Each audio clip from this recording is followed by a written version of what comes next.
এবারের ব্রিগেড খুব ভালো হবে, এ কথাই তিনি বলেছেন। আমাদের সঙ্গে আছেন কমরেড মীরা ভট্টাচার্য, যিনি ওনার সঙ্গে অনেকটা সময় একজন কমরেড, একজন আত্মীয় হিসাবে থেকেছেন, উনিও ছিলেন, উনি বলছেন।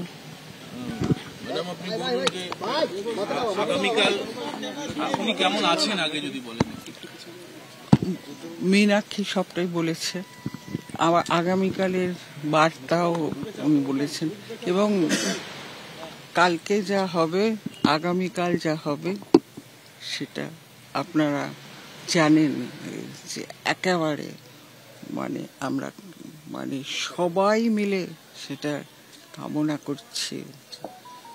কালকে খুব বড় মাপের একটা, এই সব ছেলে মেয়েরা বড় মাপের একটা যোগ।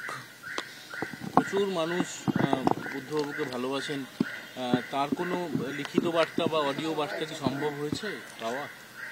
দেখুন, বুদ্ধবাবু একলা তো বুদ্ধদেব বাবু না। বুদ্ধবাবু হলেন পার্টি, সিপিআইএম, কমিউনিস্ট পার্টি, তার একজন সদস্য হিসাবে সব সদস্যের সঙ্গে মিলিয়ে জড়িয়ে তার অস্তিত্ব।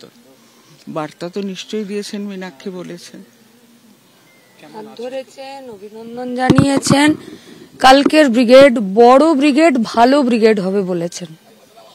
আমরা চাই উনি সুস্থ থাকুন, এভাবেই আমাদের লড়াইয়ের পথে আমাদেরকে উৎসাহ এবং সাহস যোগান।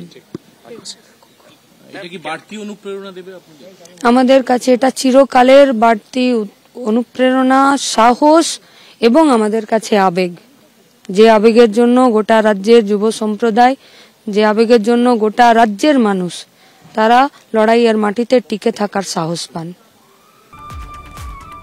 সাংবাদিকদের মুখোমুখি হয়েছিলেন মীরা ভট্টাচার্য। বুদ্ধদেব ভট্টাচার্যকে আগামীকাল ডিওয়াইএফআই এর ব্রিগেড সমাবেশে আমন্ত্রণ জানাতে ডিওয়াইএফআই নেতৃত্ব তারা কিছুক্ষণ আগেই পৌঁছে যান পাম অ্যাভিনিউতে বুদ্ধদেব ভট্টাচার্যের বাড়িতে, এবং তারপর সাংবাদিকদের মুখোমুখি হয়েছেন তারা।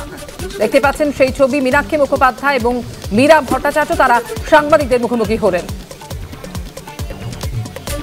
আগামীকাল ডিওয়াইএফআই ডাকে ব্রিগেড সমাবেশ। লোকসভা ভোটের আগে কাল ডিওয়াইএফআই এর সমাবেশ হতে চলেছে ব্রিগেডে, এবং তার চূড়ান্ত পর্যায়ে প্রস্তুতি একদিকে যেমন চলছে, ডিওয়াইএফআই নেতৃত্ব, যার মধ্যে মূল বক্তা হিসেবে কালকে থাকছেন মীনাক্ষী মুখোপাধ্যায় থেকে শুরু করে মোহাম্মদ সেলিমরা।